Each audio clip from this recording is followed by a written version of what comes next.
generation of poets. And alhamdulillah, I have the gene. I can write poetry. That we are Muslim and we are peaceful and we are beautiful. You feel me? So the point of my poem is peer pressure is real, so why are you taking a selfie? How do you really feel? There's a smile on your face, but you're sad inside, but you don't tell anyone because of your pride.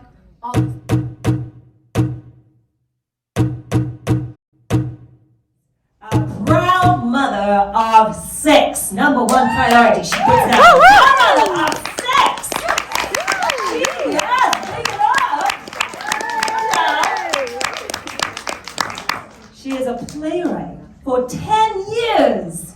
Comedian, arts educator, content creator, and a mental health awareness and anti-Islamophobia advocate.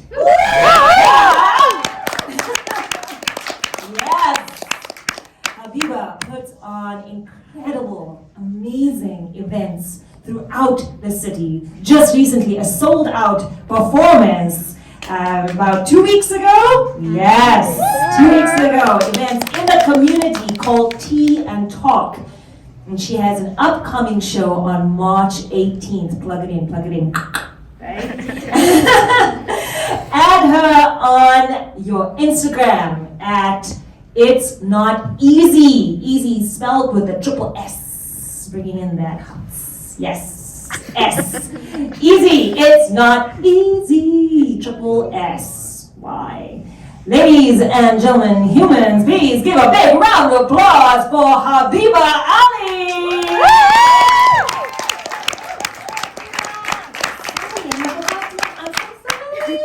I'm all hyped up here. And she'll be bringing on a very special guest, her beautiful daughter, who will be performing with her. Please give it up for Habiba Ali and her daughter.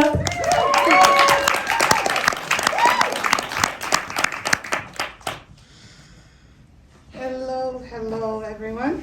Can everyone hear me? Not yet? Mic 3? Okay, hello. Hello. It's not easy. Life's not easy, right? Well, I've been out here for about 15 years in the content creating, playwriting world, but this is my first time in the GCTC. Give it up. And the reason why that's so exciting for me is, I don't know how many years ago, I don't want to date myself, but I saw a powerful theatrical performance by D.B. Young. Give it up for D.B. Young. You guys know, and I said to myself, I will one day be in this place and I will perform. So that's what you call it when you manifest something and it comes true. So this is what I'm really proud of, and I'm so honored to share the stage with my 15-year-old daughter. Her name is Estelle, and she knows this is a dream of mine. My first love is poetry. So I'm a spoken word artist, and if you didn't know it, people from Somalia are referred to as people from the nation of poets. We have been settling disputes, getting a girl, whatever it is, through poetry. If you don't know how to, what is that word, like? Pronounce. Not pronounce. Like if you can't defend yourself with poetry, like it'll be like proses back and forth. It's like they speak in poetry. And when my dad taught me that very young, I didn't know how to do it in my mother tongue, but I'm glad that I can do it in English. And the very first poem I ever wrote was for advocacy reasons, because I believe sometimes the people that need to defend themselves, the people that are voiceless, are usually the vulnerable. And when you're vulnerable, you can't speak for yourself. You can't say things that need to be said and people need to hear. So taking it way back to 2001 and 9/11, we had some of the same rhetoric that's still happening around Islam. That's, I think, when it started for me, that I remember, with the Islamophobia. And I was wearing the hijab, but a lot of women in America, even here in Canada, got a lot of backlash. And we're still in that today. You guys know that punk kid, what he did in London, Ontario. I don't want to trigger anyone, but running over an entire family. So I could have stayed at home today and I could have said, maybe it's not important, my messaging, but I think it's very important, as you know, because not every Muslim woman will be on a stage, because part of being Islamic or being Muslim is to preserve your modesty. So I'm not saying I'm like shameless, I'm just saying that the game needs to be announced that we are Muslim and we are peaceful and we are beautiful. You feel me? So this is the first time I'm in the GCTC, so I gotta let you guys know what my first poem was ever, and it's called The Voice. For those of you looking at me, we are not depressed, neither are we oppressed. Just because you can't see our curves and our chest, does that mean we do not have femininity to suggest? For those of you who look at us with utter detest, I do not care if you are not impressed. Believe it or not, this is our choice. And under these garments, we do have a voice. Standing before you, respect is all we demand. And understand this is something we planned. Although you are right, we are under a command. But please do not lower it to that of a man. And Western women and men, I hear you, you have your sympathies, but I urge you and ask you, please do not pity me, because I believe it is my obligation to show you through mere application that we know what it means to be free. Because we have said no to the media and hype, and suggestions that our body should be of a type. We have said no to baby come here, Miss World, Miss Universe, Miss Thang of the year. You're quick to judge what you don't understand. In a label-filled world, we will not be part of your brands.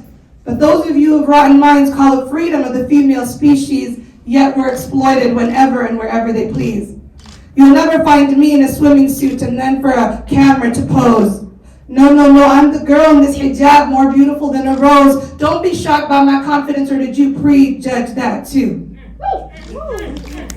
I'm a woman and I feel just as entitled as you do. So the next time you see me on the street or on the bus, don't be afraid to ask any questions to the woman. What? Behind the?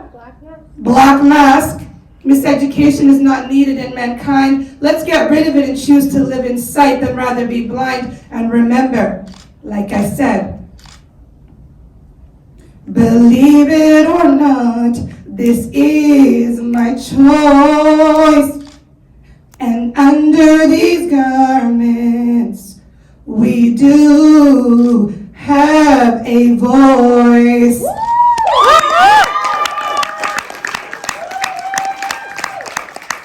Now, the fact is 15 years old, going on 30. I'm not joking. This is the love of my life. Without her, I would not be who I am today. She defines the very essence of what motherhood means to me. So I'm going to let her take it away with her spoken word. Give it up for my 15-year-old beautiful queen princess, Istahil. I got you. That's what mothers do. First of all, can we please give another round of applause for my beautiful mother? You know in the streets, I don't claim them. I have a husband, but just in case, you never know. All right. As was said, my name is Estelle. That's not a really known name. It's very rare, my name. So I'm 15, and I started my poetry journey when I was 11. My journey started when, trigger warning, when my friend took his own life, sadly, due to cyberbullying.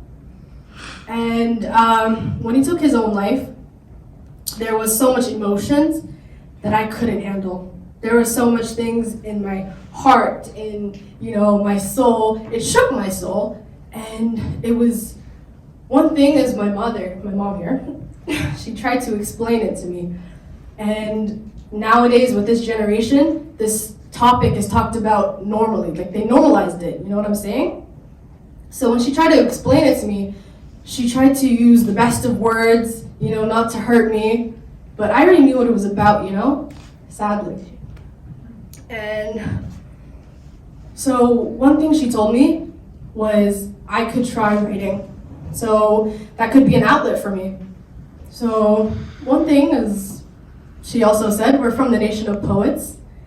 And alhamdulillah, I have the gene. I can write poetry.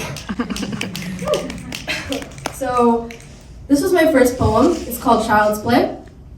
And I hope you guys like it. It'll all be okay. The pain will eventually all go away. It's only a matter of time before the aching stops. So just think of rainbows and candy shops. The problem is we see way more things than we need to see. Also, we're obsessed with technology. Drake, his Kiki, and Cardi B.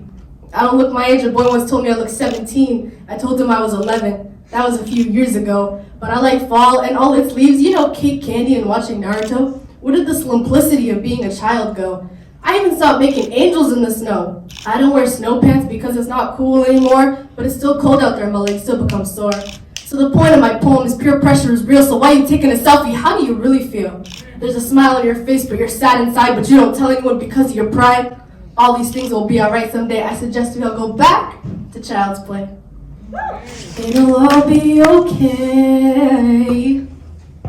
We will get there one day. I suggest we all go back to child's play. Give it up for Style. That's what she did when she was 11. I'm gonna show you where she's at now, Style. Because of the times we're in, we need to drop a line for the times. Please go ahead, my love. This is our final poem, and then we will. All right. Can I ask a question first? COVID-19, it took a lot from us, right? Yeah. Took our communication, going out places. So much it took away, but we also gained a lot from COVID. You know, we spend more time with family. We were introduced to, you know, everything like love. We stayed inside. Sure, it was tough, you know, but there was also good times. So my poem is about the good and the bad with COVID-19. So what it took the ability for me to go outside. Oh, it took me on quite the ride. The only journey I ever took while inside. Not to get in my feelings, but it affected my pride. Never been so sick of where I reside. Hated all the rules being forced to abide, causing the inner me and the outer me to collide.